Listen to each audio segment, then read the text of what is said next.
পানিতে ডুবে যাওয়া এই যুবতী মেয়েটির সাথে এই বয়স্ক লোকটি কি করে ফেলল? সমাজের সবাই তাদেরকে অপমান করল। মুহূর্তে গুঞ্জন পরিণত হল চিৎকারে। যিনি একটু আগে দুটি জীবন বাঁচালেন তাকেই বানিয়ে দেওয়া হলো অপরাধী। তার সম্মান, তার ইজ্জত সবকিছু মাটিতে মিশিয়ে দেওয়া হলো। একটা জীবন বাঁচানোর পুরস্কার হিসেবে তাদের ঘাড়ে চাপিয়ে দেওয়া হলো একটা আজীবনের বোঝা। পুরো ভিডিওটি দেখুন, বুঝতে পারবেন। ভিডিওটি ভালো লাগলে একটি লাইক আর আমাদের চ্যানেলটি সাবস্ক্রাইব করবেন। চলেন শুরু করা যাক। ভাবুন তো একবার, গ্রামের পাশ দিয়ে বয়ে যাওয়া একটা শান্ত নদী। পড়ন্ত বিকেলের নরম আলোয় চারপাশটা কেমন মায়াবী হয়ে আছে। নদীর পাড়ে কয়েকজন বাচ্চা মনের আনন্দে খেলছে, হাসছে, ছুটোছুটি করছে। তাদের মধ্যে ছিল ছোট্ট একটা শিশু, বয়স হয়তো 4 কি 5। মা বাবার চোখের আড়ালে এক মুহূর্তের অসতর্কতায় খেলার ছলেই সে নদীর খুব কাছে চলে যায়। হঠাৎ পা পিছলে ঝপাং করে পড়ে যায় নদীর গভীর পানিতে। তার ছোট্ট শরীরটা পানিতে হাবুডুবু কাচ্ছে, বাঁচার জন্য হাত পা ছুটছে। তার কান্নার আওয়াজ পানির স্রোতে হারিয়ে যাচ্ছে। নদীর পাড়ে তখন অনেক মানুষ ছিল। সবাই দেখছিল, সবাই চিৎকার করছিল, কিন্তু কেউই সাহস করে পানিতে নামছিল না।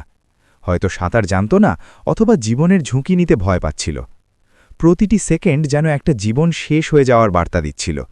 ঠিক তখনই ভিড়ের মধ্যে থেকে দৌড়ে আসে এক যুবতী মেয়ে। তার চোখে ছিল না কোনো ভয়, ছিল শুধু একটা নিষ্পাপ শিশুকে বাঁচানোর আকুতি। সে এক মুহূর্তের জন্যেও নিজের কথা ভাবেনি সমাজের চোখ রাঙানির কথা। কিছু না ভেবেই সে ঝাঁপিয়ে পড়ে খরস্রোতা নদীতে। কিন্তু হায়, মেয়েটি ভালো সাঁতার জানত না। নিজের জীবনের ঝুঁকি নিয়ে সে কোনো মতে বাচ্চাটিকে পানির ওপরে ঠেলে দেয়। কিন্তু ততক্ষণে তার নিজের শক্তি ফুরিয়ে এসেছে। স্রোতের টানে সে তলিয়ে যেতে থাকে। তার দম আটকে আসছিল, চোখের সামনে নেমে আসছিল অন্ধকার। দুটি জীবন তখন মৃত্যুর মুখোমুখি।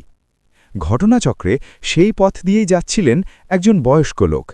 গ্রামের সবাই তাকে শ্রদ্ধা করত, সম্মান করত। তিনি দেখলেন নদীর পানিতে দুটো জীবন নিভে যেতে বসেছে। তার বয়স হয়েছে, শরীরে আগের মতো জোর নেই, কিন্তু তার বিবেক তখনও সজাগ ছিল। তিনি আর এক মুহূর্তও দেরি করেননি। নিজের জীবনের পরোয়া না করে তিনিও ঝাঁপিয়ে পড়েন নদীতে। প্রথমে তিনি বাচ্চাটিকে নিরাপদে পাড়ে তুলে দেন। তারপর তার জীবনের শেষ শক্তিটুকু দিয়ে যুবতী মেয়েটিকেও পানি থেকে টেনে তোলেন। কিন্তু মেয়েটি তখন নিস্তেজ।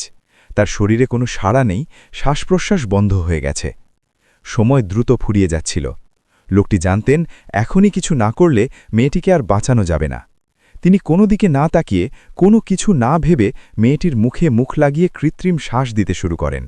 একবার, দুবার। হঠাৎ মেয়েটি কাশতে শুরু করে।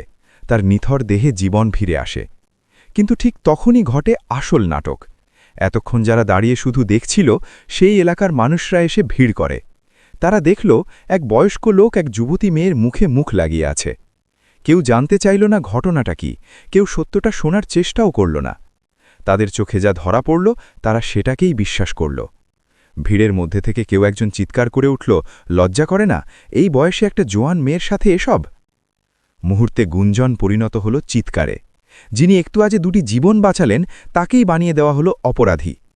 তার সম্মান, তার ইজ্জত সব কিছু মাটিতে মিশিয়ে দেওয়া হলো। সমাজপতিরা বিচার বসাল। সেই বিচারে সত্যের কোনো স্থান ছিল না।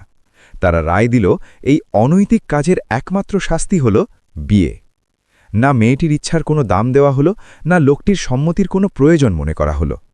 একটা জীবন বাঁচানোর পুরস্কার হিসেবে তাদের ঘাড়ে চাপিয়ে দেওয়া হলো একটা আজীবনের বোঝা। আজ এই গল্পটা শোনার পর নিজের বিবেককে একবার প্রশ্ন করুন, দোষটা আসলে কার ছিল? যে নিজের জীবন বাজি রেখে অন্যের জীবন বাঁচায় সে কি অপরাধী, নাকি যারা চুপ করে দাঁড়িয়ে দেখে তারাই আসল নির্দোষ? আমাদের সমাজ কবে বদলাবে? কবে আমরা গুজবের আগে সত্যকে জায়গা দেব? আসুন আমরা আমাদের চিন্তা ভাবনা বদলাই, ভালো কাজের প্রশংসা করতে শিখি, সত্যকে সম্মান করতে শিখি।